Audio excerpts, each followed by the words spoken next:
উলুবেড়িয়া পূর্বতে তৃণমূল প্রার্থী হচ্ছেন ঋতব্রত ব্যানার্জি, কলকাতা বন্দরে তৃণমূল প্রার্থী ফিরহাদ হাকিম। অন্যদিকে দেবাংশু ভট্টাচার্য তিনি এবার কিন্তু লড়তে চলেছেন বিধানসভা নির্বাচনে, চুঁচুড়া থেকে লড়তে চলেছেন দেবাংশু ভট্টাচার্য। নোয়াপাড়া থেকে প্রার্থী হচ্ছেন তৃণাঙ্কুর ভট্টাচার্য। দেবরায় রাজীব ব্যানার্জি, রায়দিঘিতে তাপস মণ্ডল, করিমপুর থেকে লড়তে চলেছেন সোহম চক্রবর্তী।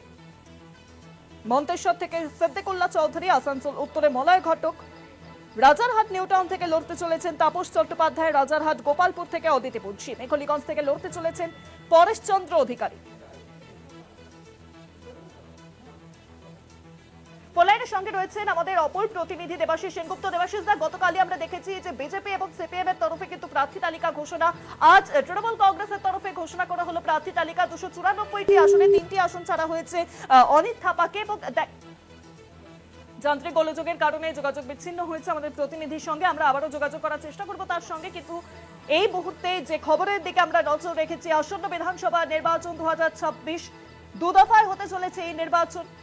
23 এপ্রিল এবং 29 এপ্রিল ফল ঘোষণা, 4 মে গতকালই আমরা দেখেছি ভারতীয় জনতা পার্টি এবং সিপিএম এর তরফে প্রার্থী তালিকা ঘোষণা। আজ পূর্ণাঙ্গ প্রার্থী তালিকা ঘোষণা করা হলো তৃণমূল কংগ্রেসের তরফে। আমরা আবারও যোগাযোগ করতে পেরেছি আমাদের অপর প্রতিনিধি দেবাশিস সেনগুপ্তের সঙ্গে। দেবাশিস দা, ভবানীপুর থেকে লড়তে চলেছেন একেবারে পূর্ব পরিকল্পনা অনুযায়ী মমতা বন্দ্যোপাধ্যায়, অর্থাৎ এবার কিন্তু শুভেন্দু অধিকারী এবং মমতা বন্দ্যোপাধ্যায় আবারও তারা মুখোমুখি হতে চলেছেন। একদমই এই মাত্র যে তৃণমূল কংগ্রেসের যে প্রার্থী তালিকা ঘোষণা হয়েছে, 291টি আসনে তারা প্রার্থী দিয়েছেন এবং সেই প্রার্থী ঘোষণা ভবানীপুর কেন্দ্র থেকে তৃণমূল সুপ্রিমো মমতা বন্দ্যোপাধ্যায় প্রার্থী হচ্ছে তা স্পষ্ট এবং জানিয়ে দেওয়া হয়েছে। এবং মমতা বন্দ্যোপাধ্যায় দল যা করেছে, যে দল যা করেছে সেই অনুযায়ী তার প্রার্থী হয়েছে, এটাই তার সিদ্ধান্ত।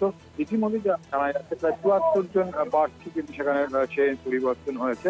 74 জন যে বিধায়ক যারা ছিল সেই বিধায়কদের পরিবর্তন করা হয়েছে এবং যে পরিসংখ্যান ইতিমধ্যে উঠে এসছে আমাদের কাছে, সেক্ষেত্রে এই প্রার্থী তালিকা প্রকাশ করা হয়েছে।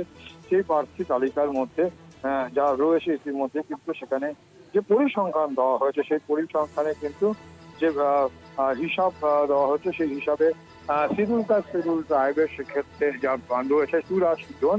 কিন্তু এক্ষেত্রে দেখা যাচ্ছে যে তৃণমূল কংগ্রেসের পক্ষ থেকে যে প্রার্থী দেওয়া হয়েছে সেখানে কিন্তু এই সম্প্রদায়ের যে প্রার্থী, সেই প্রার্থী কিন্তু সংখ্যা প্রায় 95 জনের মতো, এমনটাই কিন্তু দলের সর্বভারতীয় সাধারণ সম্পাদক তিনি জানিয়েছেন।